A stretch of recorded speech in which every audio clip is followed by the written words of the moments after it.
Welcome to Microdose Psychedelic Insights, powered by the Conscious Fund.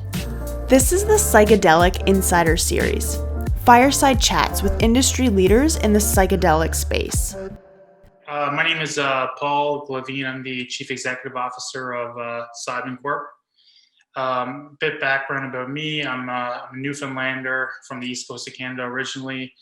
I'm a young entrepreneur. My first business I was involved with was a tech startup in the parking technology industry. From there, I've got involved with several other startups in the cannabis sector. My first company that I co-founded with two other partners was acquired by a company called Supreme Cannabis about a year and a half ago. That was in the biotech cannabinoid space. And since then, I've been managing director on a cannabis company out of Jamaica, which has some relevant to our story with Cybin. And we launched Cybin about 9 to 10 months ago. Really been working in stealth mode, just trying to get the whole business plan and model together. Cybin, in a general context, is a Pharma company, I'd like to put it. We have a Nutraceutical division, which is under a brand named Journey, that's in the functional mushroom space. And then we have a Pharma strategy under a brand named Serenity Life Sciences. So what inspired you to start working in the psychedelic industry? So myself personally, growing up on the East Coast, I think psilocybin is one of those things that it comes around every October and the end of the year as the first frost happens. And so, it wasn't something that I wouldn't say I was using as a user when I was younger. More or less, I think first time I tried psychedelic mushrooms was probably when I was about 22. No, probably actually 19 when I think about it now, 19. So about 11 years ago. And that was a unique experience. I just remember my first time, being at a cabin or a cottage, and it was this wonderful experience with a group of my best friends. And from there I took a major step back. I never touched it or seen it again. And then what happened was about 4 years ago now, I lost one of my best friends and business partners, passed away suddenly. And we started going through, different, therapy sessions when you lose someone that's so close to you, and especially at a young age. I think it was like 25, 26 at the time. And it was a lot on my shoulders to deal with. It was someone that I relied on day to day as a business partner. And so it drastically affected me. And, personally, going through, say therapy sessions with a life coach and really, trying to, get my business career back on track as I was down. I started looking at, other types of plant-based medicines, and, cannabis was always there, but I found cannabis for myself personally was something that never really brought me up and more or less bring me down and made me more exhausted, higher anxiety. And so I started microdosing quite some time ago, and with the Stammet stack, one day on, 2 days off, it became something that I found was able to create my thinking patterns and help also get my anxiety under control and my mental health that I was personally being affected by. I think overall on track and on point. And that was really like my first, really looking at it as more of a medicine or therapy treatment for myself personally. Yeah, it's interesting. I was 19 when I tried psilocybin for the first time as well. And it was like over a winter break. It was the same friend of mine who had introduced me to cannabis when I was 16. And he's like, hey, mushrooms are fun. They're interesting. And I remember having that first experience and being like, there's something here. And psilocybin for me has always been more emotional, like you were saying. And so those early experiences obviously informed the work that I'm now doing with Third Wave and what I had done with synthesis. And I think that's why I'm so excited with what Cybin is doing, especially in the microdosing nutraceutical sort of functional mushroom nutraceutical element, because these are such underutilized substances and they have such, healing potential. Yeah, no, I'm really looking forward to hopefully regulations start changing and things becoming more loosened up. I think, microdosing products in places like Holland and other things will become more available as people become needing more, opposed to say, going on macro doses. I think it becoming used as sort of a daily tool for cognitive enhancement in the future. And yeah, I think we're just really, really looking forward to as regs change. It's places like Oregon and the decriminalization in the U.S. It's fantastic to see, and it's happening at a much faster rate than things like cannabis. And I think that sort of set the standard for plant-based medicines. And now I think it's an avalanche effect that hopefully, as one state goes medical, the rest will start following again. So at the beginning of our conversation, you touched on a little bit about what Cybin is up to with journeys, and then also the science and research arm. Can you just go a little bit more into that in terms of, especially for people who are new to this sector, what's sort of the focus of Cybin? Like, what do you hope to accomplish with Cybin as an organization, as an entity, the larger mission, so to say, of what Cybin is about? Sure. Yeah. Let me, so Cybin, as I mentioned, is broken down into two divisions. Our nutraceutical divisions under a brand called Journey. So that brand will actually strictly right now focus just in the functional mushroom market, along with the adaptogenic herbs. So right now that market today is about 25 billion in functional markets in the functional mushroom space, and the nutraceutical market's about 268 billion. So we believe there's a lot of upside, and also a lot of knowledge that needs to be gained about what these types of products can do, not only from a psychedelic standpoint, but just for like immune boosting capabilities. Like one of the products that we have called AHCC, it's a proprietary product out of Japan, and there's been numerous clinical trials done on it, and clinical studies done on it for the reduction of cancer tumors in Japan. So it's one of these products that are mandated by the Japanese government if you're going through a chemotherapy to take. And so what we've really done with our Journey line is we've taken a lot of proprietary mushroom-based products along with adaptogenics and combined them in numerous products. So we have capsule lines, we have whole tea lines, we have whole bean coffee lines, as well as instant coffee, effervescent tablets we're going to be launching in the near future, as well as some topicals.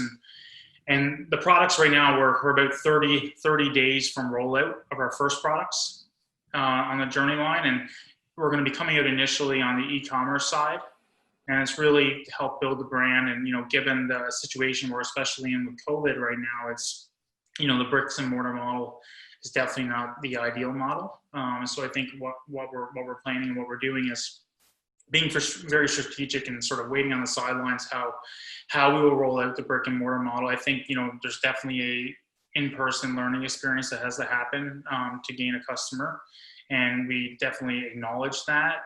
So we're going to be doing a lot of, creative videos and information sharing about, not what mushrooms can do, as well as the other adaptogens. Like some of the adaptogen products that we're using is like turmeric, elderberry, guticola, moringa, and tulsi is just for instance for some of them. And we got a variety of different ones. So we have about 35 different SKUs. They're all proprietary formulated. Nothing we're using is white labeled off the shelf, which I think is going to be a big driver to separate from a lot of the pack. I think if you want to get a white label product off the shelf, you can go anywhere for that right now, and you can get a regular lion's mane. I think it's what you can do with the base of these other products. And I think the more reviews we get them, and then looking at other options from a nutraceutical trial standpoint to get hard evidence, allows our selling capability in the future on our nutraceutical line. And as well as from the Nutra side, what we're looking at is in places like Holland with the smart shops is launching a microdosing product that would be coupled with very similar products that are in our Journey line, but under a different brand. And that will really help start getting some brand recognition in early days. I think is very important as the space unfolds, and we'll have a lot of data. The way we're going about it, we're looking to capture a lot of data around the microdosing products, and I think that will help make our decisions as a company more precise and also, customer oriented in the future as, other states potentially become medically legal and regulatory frameworks change. So that's the journey part of Cybin. You have Yeah. another element as well, right? Another part of the company? Exactly, yeah. So on the pharma side, our approach is we've filed patents on various delivery systems of products. And really what we're looking at doing there is our initial product that we're going to be launching with a clinical research organization out of Canada initially will be a sublingual strip. And so what we're doing is comparing them. So there's, say, a 25 milligram psilocybin synthetic product on the market right now. We're going to be doing a comparable study against that particular product with a sublingual strip at a lower dosage point. And we believe with a faster delivery system, one, it acts as a cost savings for, whether it's pharma or licensing down the road.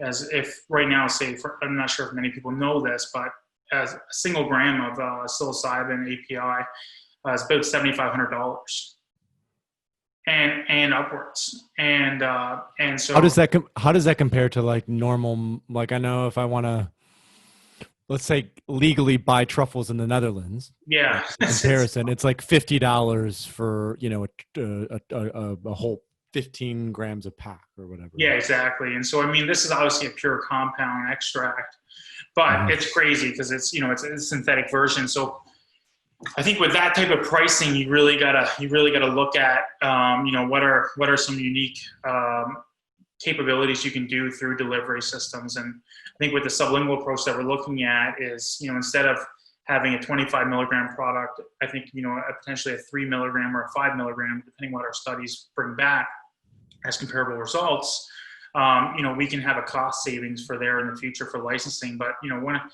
so that particular product that we're looking at doing, we're going to be doing the initial preclinicals in Canada, and then looking to jump over to jurisdiction like Jamaica to begin the next phases. And reason is that there's, it'll help fast track on a regulatory standpoint, the ability to go to, phase 3 or phase 4 quicker. Once we're also backdating a lot of the initial studies that have been going on for quite some time. So, with empirical data and the regulatory framework there, which, is sort of still to be developed, if you ask me, but it's right now psychedelics aren't illegal in Jamaica.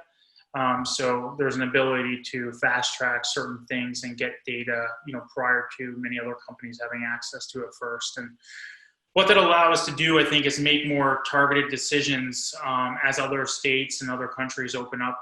We can potentially do tech transfers for those products and work out that way there. And so that's really around our first product that we're going to be launching. We are looking at doing an API, given the fact that the pricing is so high. We want to make sure we have a resource for us once it becomes commercial. So we are going down the path now to begin to create and synthesize an API, but we'll be doing it both for a synthetic version as well as a organic version. And me myself, I'm about organic, if you ask me. I think it's just the ability is right now, given jurisdictions around the world, it's very hard to do certain things around organic. It's hard to access a pure organic compound. Well, let's talk a little bit about that. Like we've seen now in the United States, there have been 3 cities that have decriminalized psilocybin: Santa Cruz, Oakland, and Denver. I know there are 50 to 60 more cities who are considering it. We have someone like Dana Larson in Vancouver who's now selling microdosing supplements, and the Vancouver City Council has not done anything. What are your thoughts on, regulation and APIs and data versus this organic market that might sort of grow from the grassroots and the decrim movement? Yeah, listen, I think, I think from a regulatory standpoint, I think it would be good for everyone, as things go through decriminalization, there becomes some sort of structured framework there. Mm-hmm. Because I think the roots movement around it all has happened way before me and you were even thinking about psilocybin or psychedelic drugs. I think the indigenous played an enormous role in this here. And, our viewpoint is I don't think you want to see something that sort of happened to cannabis where, all these minorities and other groups of people felt like they were sheltered out from the ability to participate in the market. So, if you ask me, what would be the greatest thing to do is I would say, let's go to Indigenous groups and First Nation groups and really get what they want to do with this whole plant-based medicine that they've been practicing and spiritually healing people for centuries, and really think about what the best rollout would be to include everyone that wants to participate, but giving groups like that a first mover advantage. And we are looking at collective ways of collaborating with the Indigenous in Canada as well as other markets. And I think it's something that I think everyone not everyone should have in their business plan, but I mean it's something that everyone should not ignore. And I think like those things should never be shined out. And I hope what it does is with the decriminalization movement in the United States, it just happens as quickly as possible. And there is a regulatory framework, because regulatory framework is going to, one, allow for these products to have safety and efficacy behind them. And it's going to allow for the industry to grow quicker in many ways. There is obviously barriers with regulatory framework, but I think people will be more confident taking, say, something that they can see analytical data on a test of, say, if it's just say it's a psilocybin capsule with other adaptogenic herbs in it. Like I think that data is, don't get me wrong, that data, you can find that data today in certain markets. Not gonna lie. I mean, it's just making sure that it's validated and third party checked and everything else, I think becomes just super important.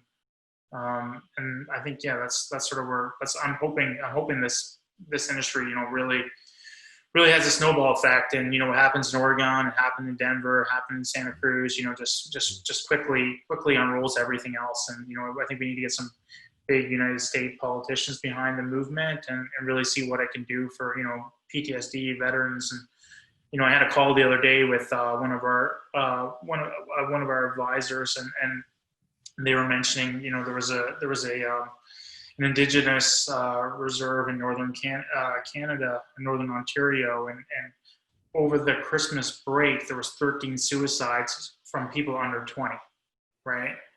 And a lot of these, the issue is a lot of these things happen because the ability for help or the ability for alternative treatments from, not using, say, pharmaceutical drugs and antidepressants. That's all people hear about is, use this antidepressant. It hasn't been the answer. It hasn't really been working. So I think, there's a big chance that, something similar to what happened with cannabis could happen here. And I think for Cybin, it's sort of good to play on both sides of the fence, because I can't predict with a crystal ball. I don't think you can predict, Paul, with a crystal ball, where this thing is going over the next 5 years or 7 years. And if you can, tell me, because I'd like to, make sure I architect my steps a little better.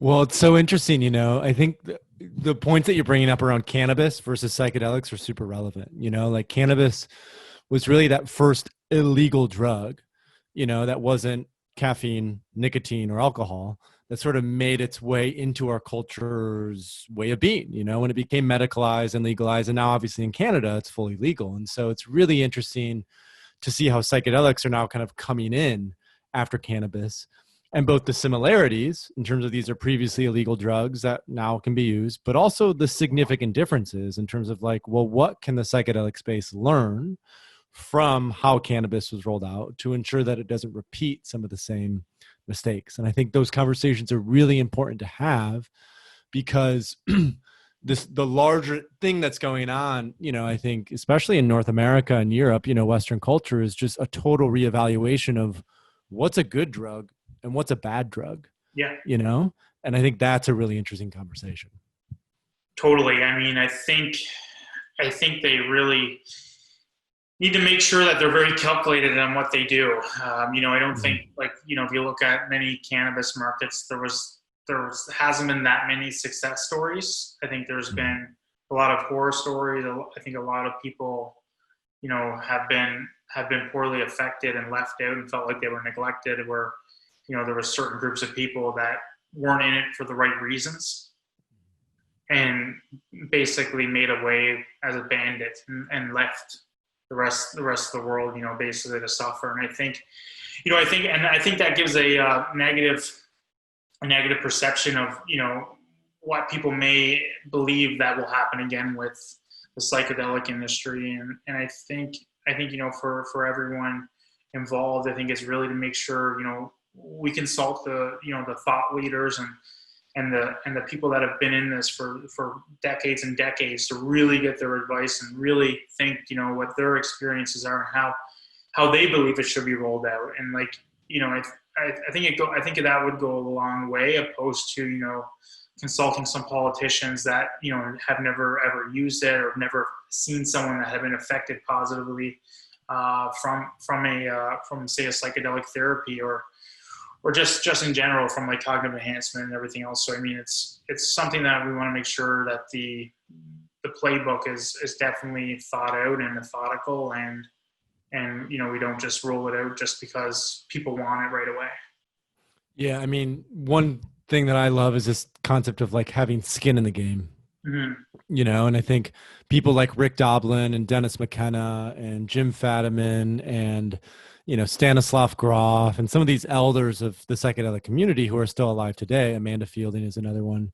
In some ways, like Rick, especially starting MAPS in 1985, they've had skin in the game for a long time now. And so I think, when you make that comparison, like, let's not talk to politicians necessarily, because politicians are politicians. Let's talk to the people who have been leading the charge, because those people have put their neck on the line to ensure that this is successful. And whenever you do that, you're just going to be way more attuned to what works and what doesn't, to where people are at and to what, isn't a good route to follow. Yeah. And I think when you compare a lot of those people, they all come from different walks of life and different settings. Someone like Dennis, tons of time in Peru. Dennis is one of our advisors with Cybin. And, I think when you listen to their stories, they may tell you a different story from opposed to, say, a Rick. And I think, making sure that you have all the thought leaders in the room, I think will go a long way as our generations will be here to see it over and over again. I think the bigger the impact it can have, I think the better for everyone.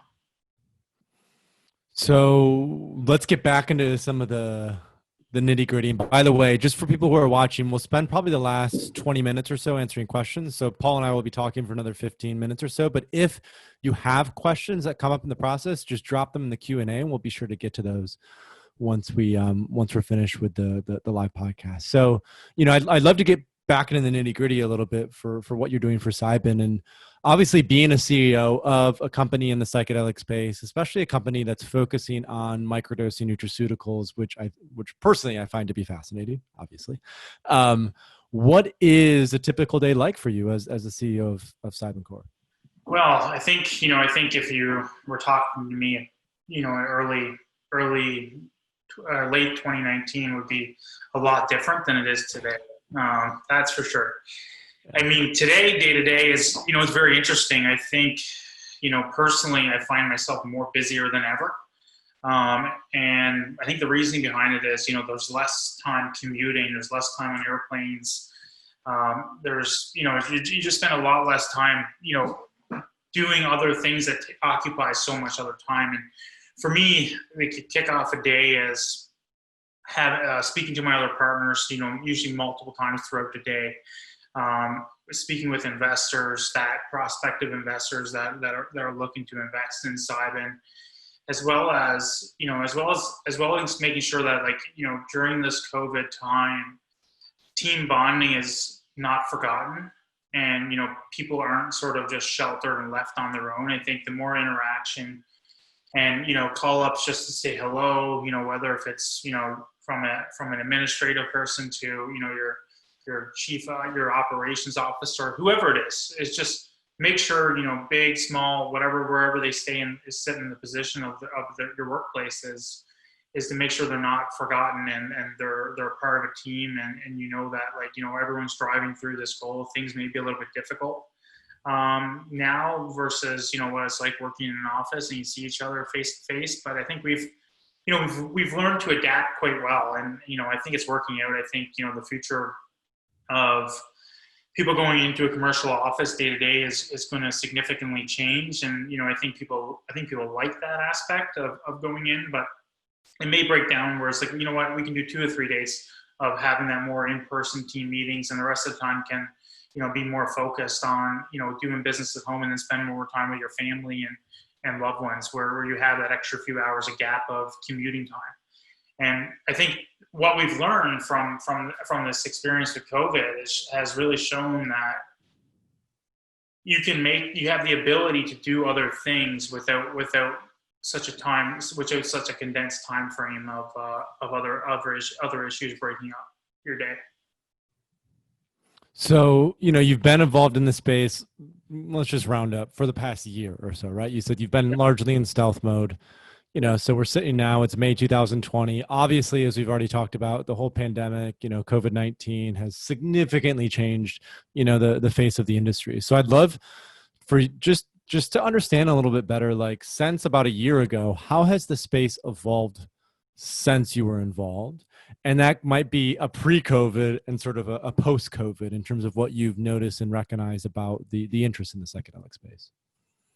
Yeah, I think pre-COVID, I think that you started hearing about a few companies here and there. I think right now during COVID, I think there's been a lot more companies that you sort of seen come out of the woodwork, because psychedelics are hot right now, and there's a lot of people are seeing a lot of money rushing into the space.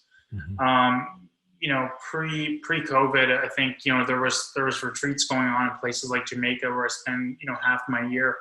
And I think, many places have been affected of what's going on, and like, what is this new world going to end up being like? Are a lot of these sessions that have been going on face-to-face and therapeutic sessions with psilocybin and other various psychedelics, for people who are suffering from mental illness or just looking to basically, have some life coaching.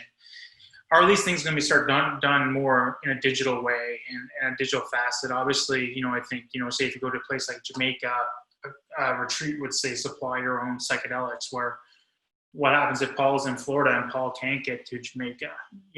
How do you sort of maybe have to go on your own whim to find what you need to find, and you walk through that path with a practitioner. And I think these are things now I think people weren't thinking about 6 months ago. And I think this is going to play into a large role in the future as as this industry goes through. I think people are going to start rejigging their business plans a little bit, make sure that this digital side is included. And I believe it's now while it's in COVID, I think it really gives a lot of time to sort of hone in on what your strategy is. I feel, as I mentioned before, I feel like I'm busier than ever. And I think, I think there's also a lot of attention from investors that maybe you probably couldn't get on the phone with before, because they're on an airplane for 6 hours and they're just not available. But people are making time now to speak to you and get your message across, get your story across. And that's where I think, it's playing into a benefit in certain ways around, say, bringing investment into this space at the moment. I think people have more time on their hands to look at opportunities. Well, there have been a couple. Go ahead. Yeah, I was just saying, there's also many conferences and stuff happening. You know what I mean? All the virtual stuff and the webinars, and we've seen the big rise of that. I was going to speak to a few of your points. You had mentioned sort of the pivoting that a lot of psychedelic companies are going through, and I think there are two interesting ones in particular. And I don't know the legal status of ketamine in Canada, but I do know in the United States it can be more or less prescribed for anxiety, depression, some of these things. So there's a friend of mine runs Mindbloom, Dylan. And what Mindbloom did kind of post-COVID is all of a sudden you can get ketamine delivered to your person at home. And they basically have a sitter or a therapeutic person who's there virtually with you. They have music that you go through. I know Field Trip Ventures had done something where they were offering like breath work, so I feel like there are a lot of companies that are going, and this is, I co-founded Synthesis, which is the psilocybin retreat center in the Netherlands. They had to cancel all retreats till I think August, so it's tricky. because a lot of the fundamental healing from psychedelics comes with being in community, comes with being with other people, comes with being in nature with other people, in beautiful settings with other people, with therapists, whatever it is. And now with COVID, it's all of a sudden like, we have to be much more careful and mindful of who we're spending time with, where we're going. And I think it'll just, at this point, there's so many unknowns. Who knows how this will, roll out in the next year and a half, 2 years. Even when a lot of the lockdowns come up, consumer behavior will be significantly affected by the fear that is now sort of integrated into everyone. Yeah, I mean, I was speaking to a friend of mine that owns a retreat called Ibiza Calm, and Steve was sort of telling me they treat mental illness more, high class clients, all that stuff, and like I think all their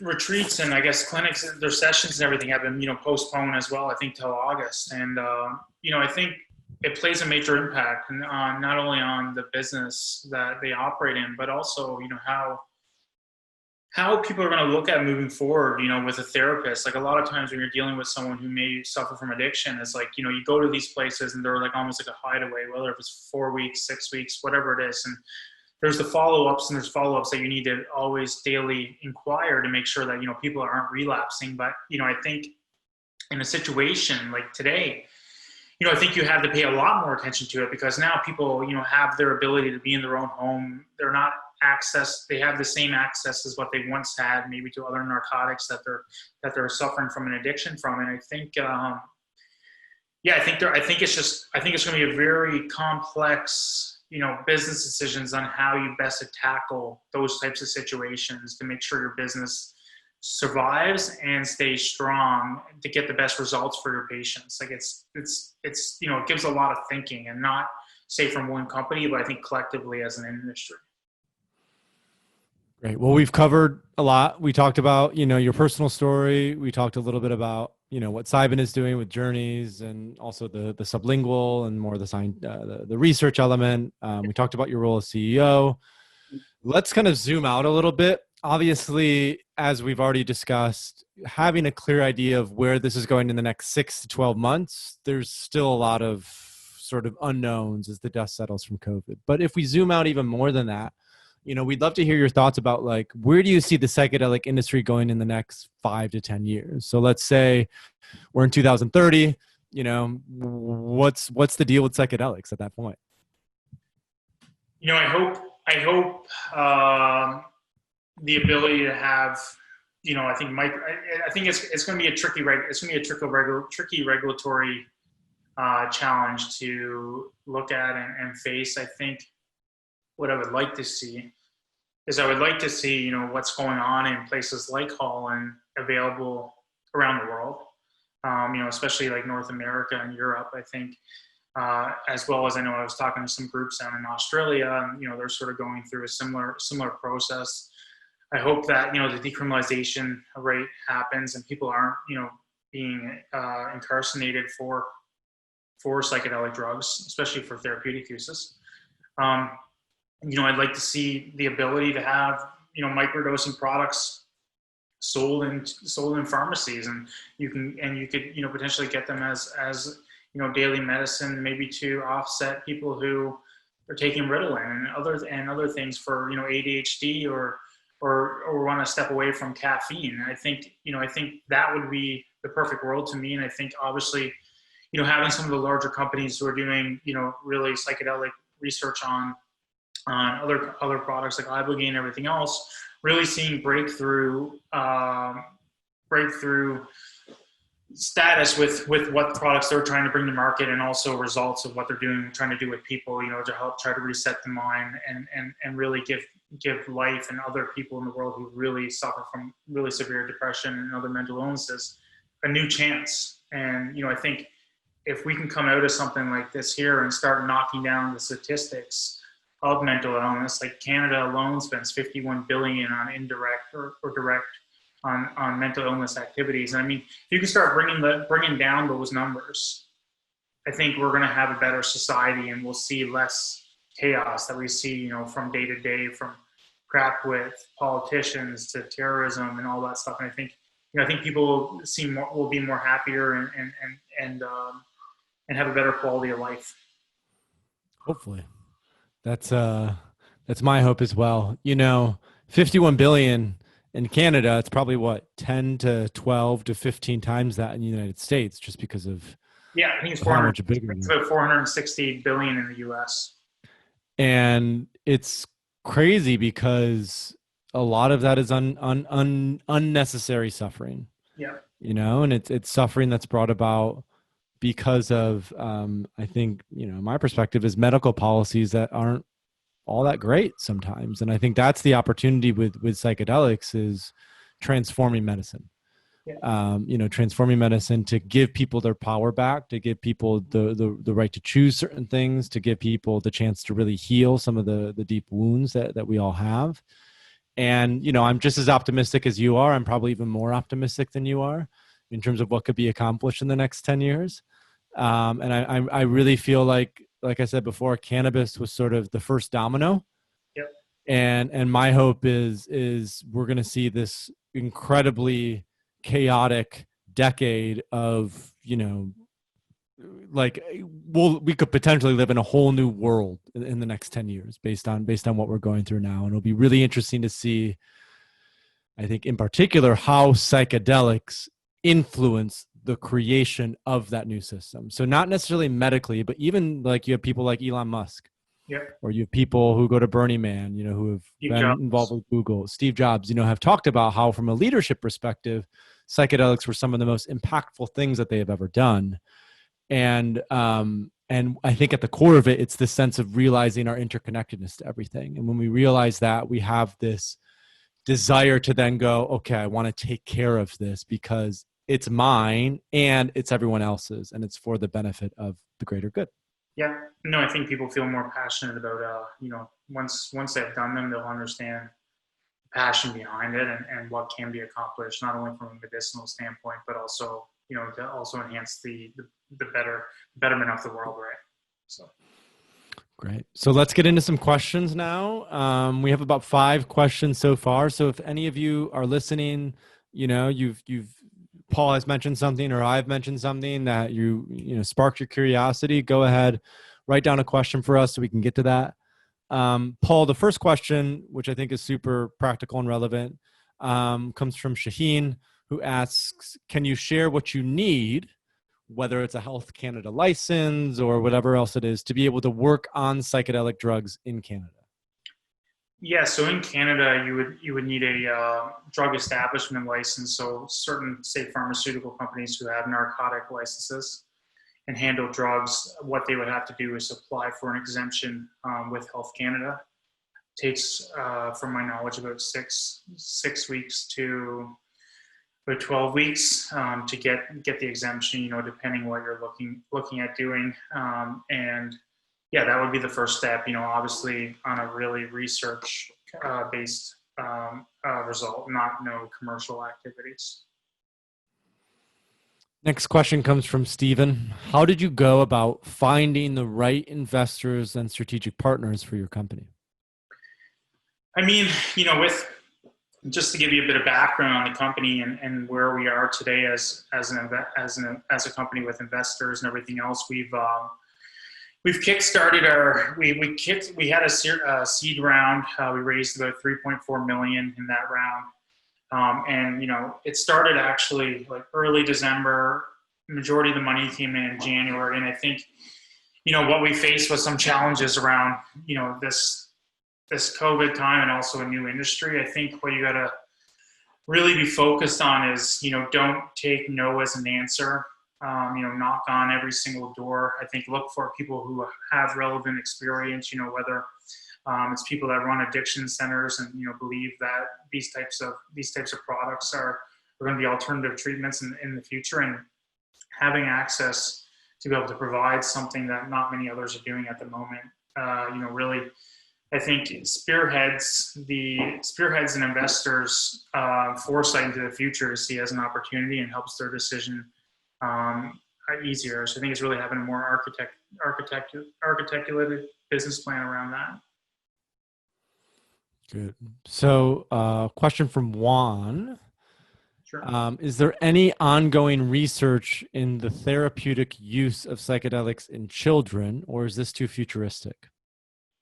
Yeah, personally, I wouldn't be able to comment on that there. I haven't seen any or heard of any studies around children. I think if people compare psychedelics to maybe someone like a Charlotte from Charlotte's Web, I mean, I think there's different cases on everything. I think just right now with the power of psychedelics and, with the right dosing, everything else, I think it becomes very critical to make sure that the science behind it is proven out and at least, practice on adults opposed to children right now. So I can comment briefly on that. In the 60s, either the 50s or 60s, there was some preliminary research done with LSD on, I don't know how old the children were, but from what I understand, they were under 18 for autism, specifically to see how it helped children who had learning disabilities or autism, how LSD could help them with that. That's the only research that I know of offhand. And I also know there's been no sort of modern research with psychedelics on children since 2000. So I think if you wanted to get into that at all, that would have to be going into the studies from the 1960s. I wasn't aware of that there, but it's interesting. I'll have to look up that. Yeah. So next question comes about Jamaica. Can you share a bit more about Jamaica's jurisdiction and their rules regarding psilocybin? Can you grow and extract and administer psilocybin with no problem there? So, I'm very, very entrenched, I guess, with the Jamaican community, not only in say psychedelics, but on government levels. And are you a Rastafarian, or I've got a lot of Rasta friends, that's for sure. I mean, I can speak Patwa pretty good. Okay. And I think I've definitely have gotten enlightened many times with a lot of Rastas, and learning that type of culture goes a long way, because I think it really relates to a lot of things that we've seen with indigenous cultures in other parts of the world. So around Jamaica's legal framework as it stands right now, so the Convention of Psychotropic Substances in 1971 that was designated by the United Nations, Jamaica opted out as a country on that there. So really what it plays as today is really, it's almost very similar as a decriminalized or not regulated environment. I think, in the future, there is going to be a regulatory body, but it's not something that has to go past new government laws. It would just be a regulation that would have to come in place to make sure it governs existing companies. So right now, there are companies that are administrating psychedelics at retreats, such as you may have seen on the Goop Lab. And there's also, the ability right now to essentially cultivate, extract, and do some product and R&D without, say, any type of policing problems that you may find in other jurisdictions around the world. So it sort of helps as an opportunity to fast track product development. Not just only on just on products, but also on the cultivation side of things as well. I mean, Paul, you would know best, in Holland, everything changed and was adopted to truffles. In Jamaica, we have the ability to grow other types of mushrooms above ground. So I think it allows for some unique R&D opportunity in the meantime. I think for a company like ours around Jamaica, our ability to deploy capital down there without ensuring we build large capex facilities is very important, because as jurisdictions like in the US open up, I think we want to make sure we have the ability to enter those quickly and have as much product knowledge and R&D to contribute into other markets. I think that's a great lead into the next question. Do you have, or do you plan to have, any intellectual property protection for your psychedelic products and formulations? Yeah, so right now we have filed some patents around some delivery systems with different psychedelic compounds. So we've already been going down that route, and obviously now it's how we can best garner those patents and take them to the next level. You know, whether it was through extraction processes and proof of concept with the products. So places like Jamaica and other jurisdictions, as long as we can gather that data, it helps embed our IP strategy. Great. Next question comes from Warren. When digging through the noise of the psychedelic industry, because so many companies have been coming in lately, what would you say is a big red flag you've seen that a company may not have the best intentions? Digging through the noise, I think that's a good question, Warren. I think right now, what you're seeing is like, I think you really got to dig deep and see really who's behind these companies. A lot of times people, especially with the Canadian public markets, it's sort of fast and wild, cowboy-like, and stock promotion deals and everything else. I think you really need to, make sure you really do your DD and understand, who's really behind the company, who's involved, and make sure that there's not a lot of, cheap stock or paper floating around in typical holders' hands that are known to be, I guess what people call in Canada as rounders. We've been fortunate that a lot of our investors have been US and Europe based, and as we sort of march to go forward towards a public RTO in the future, we'll sort of have the ability to offer it almost like a similar as an IPO, which most people won't be able to have access to the shares until it's on the market. So that's going to be good for us. So I think it's just making sure you do your DD and really, understanding what you're investing in and understanding deeply the team that you're getting behind. Because really, something like this space today, you're going to be betting a lot on the team, but I think if there is real science there, real opportunity, real products and commercialization that people are doing, I think it's in your own instincts to make the final decision. Yeah, I like that. There's a certain level of professionalism that I think is definitely required. There are some very interesting pitch decks that I've seen or friends of mine have seen that are coming into the space. And I think going deeper into your point, Paul, it's really what we talk about with Third Wave is it has to be an energetic fit. And stripping off some of the woo-woo element, it's like getting to know the people who you might invest with, getting to know the CEO, getting to know maybe, maybe a couple of the other investors, and just in a way, trusting your own instincts. Do I like this person? Do I trust this person? Does this person feel authentic? Does this person, come from a place of integrity, right? Like, has this person had, psychedelic experiences before that they can talk about that have been profound or insightful? And I'm not saying all of those are requirements necessarily, but I think that's an important vetting process because it goes back to what we were talking about earlier in the conversation, like cannabis, while legal cannabis and medicalized cannabis, there's a ton of benefits to that. There was a lot of things that happened in that space that didn't go so well. And that ultimately comes down to the integrity of the people who are starting the companies. So when you look at investment and who you want to provide energy and money to, I think it's really critical that energy and money goes towards people who are doing really phenomenal work, who obviously have, profit motives and want to create value, want to provide value and build value, but also recognize the necessity of social impact and recognize the necessity of, like we were talking about earlier, honoring the indigenous traditions and, all those sorts of things. Yeah, I think you gotta have a deeper passion. At the end of the day, if you don't have passion behind anything, like, it's the key driver for you to be interested day to day. So I think passion's huge, and obviously you're one to follow a passionate approach to this industry. It's amazing what you're doing with the Third Wave and since this group and what it's becoming. Yeah, it's been fun, and I think that's what it has to come from. All right, we have one last question. And then if, I don't know if we have any other questions, so we'll wrap it up after this. Awesome. And this is just about the seed stage that you raised, 3.4 million. Did you have a clear business, product development, and research plan when you raised that 3.4 million? What this person is saying is because it is generally very early stage for this industry, and every company claims to do the same things on their pitch decks.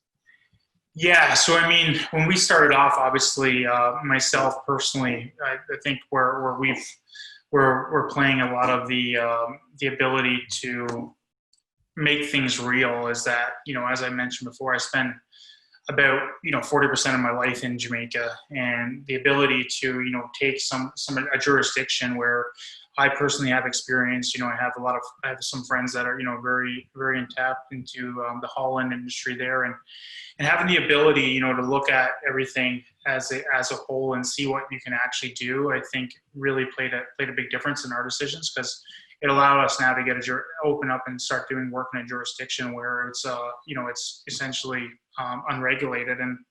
And yeah, don't get me wrong, I think when you have to start somewhere, eventually it's an idea. Everything starts off as an idea.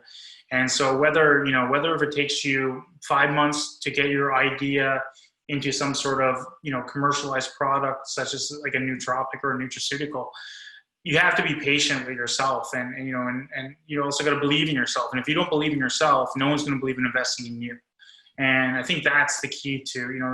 I mean, like, yes, there's pitch decks with things that probably they may not have no idea what a country like Jamaica is like to do business in, or they may have no idea that this mushroom that they're trying to promote as a psychedelic product that's not regulated in the U.S. makes you feel sick.